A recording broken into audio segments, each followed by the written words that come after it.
Hi, everybody. This is Auntie. I got this new book from the library that looks so funny. It's called The Santa Trap. So I thought I would read it to you guys. I hope it's as funny as it looks. The Santa Trap. Bradley Bartleby was bad. He'd been born bad. Before baby Bradley even left the hospital, he'd bitten the midwife on the bottom, stolen the doctor's stethoscope, and emptied his diaper into his grandmother's handbag. Ooh. And the older Bradley got, the badder he became. Ooh. Bradley's parents were immensely rich. They had a huge house with a garden that was big enough to lose an elephant in. They knew that the garden was big enough to lose an elephant in because they'd done exactly that. Bradley had demanded the elephant as a house pet, but treated it so badly that it escaped into the garden and was never seen again. Bradley's parents always gave him whatever he demanded, not because they thought he deserved it, but because they were terrified of him. Oh my. Look at him. Using a slingshot. Whew. Every Christmas, Mr. Bartleby hired a team of secretaries to type up the huge list of presents that his greedy son demanded from Santa Claus. Of course, Santa knew what a beastly brat Bradley was, so he never looked at the list. But that didn't mean that he forgot about Bradley completely. Santa is such a kind-hearted old fellow that he believes no child, even one as bad as Bradley, should go without a Christmas present. So every Christmas morning, Bradley would discover that Santa had left him the same small gift. Socks, howled Bradley. Another pair of stupid socks.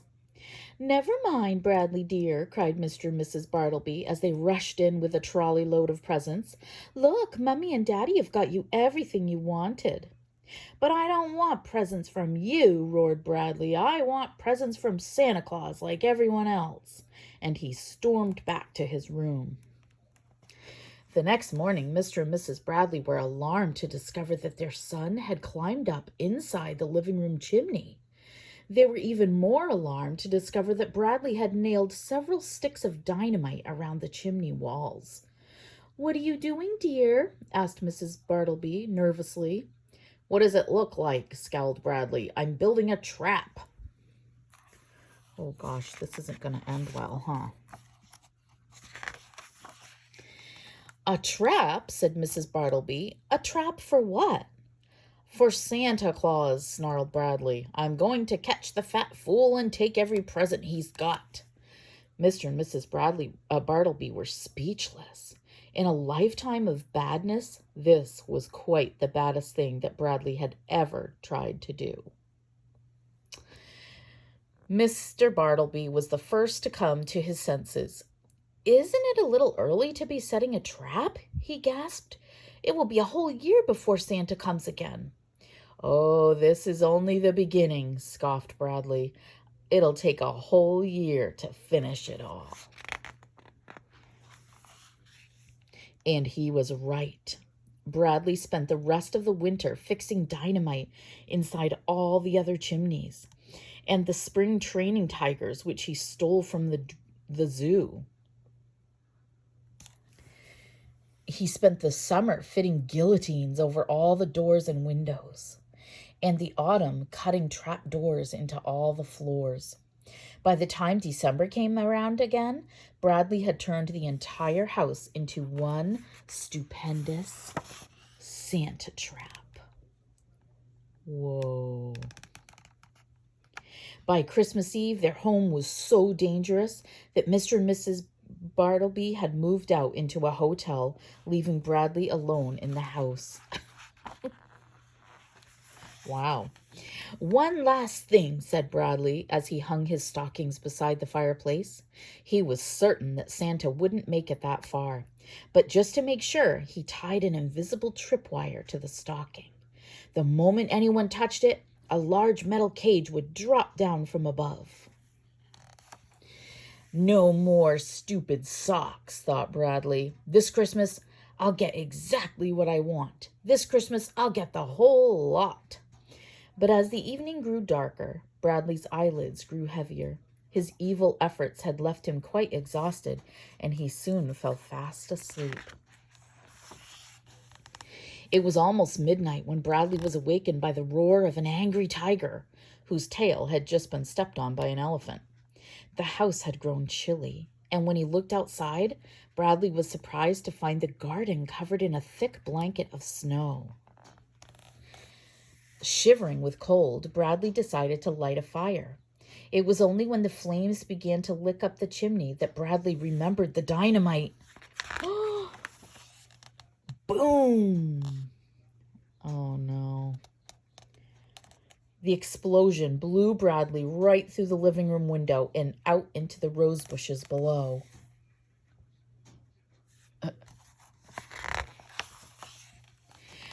Cursing loudly, Bradley struggled free of the thorny stems.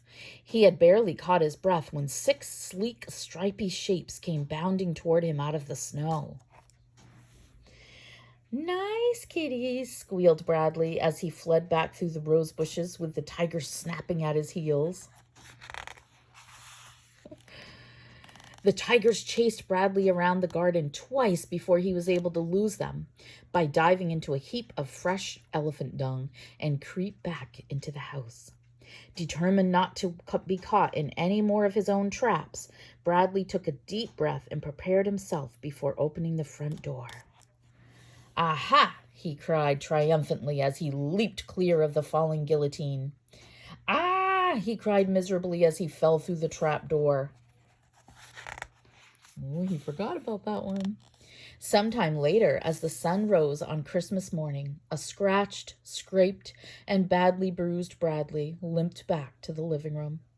There wasn't much of the fireplace left, but amazingly, his stocking was still hanging up. And even more amazingly, Bradley could see that there was something inside. Bradley hobbled over, tore down the stocking, and... clang! The metal cage dropped right over him. Suddenly, Bradley let out a long sigh. He knew that he was beaten, so he slumped down inside the cage and emptied his stocking onto the floor. For the first time ever, Santa had left Bradley more than one present.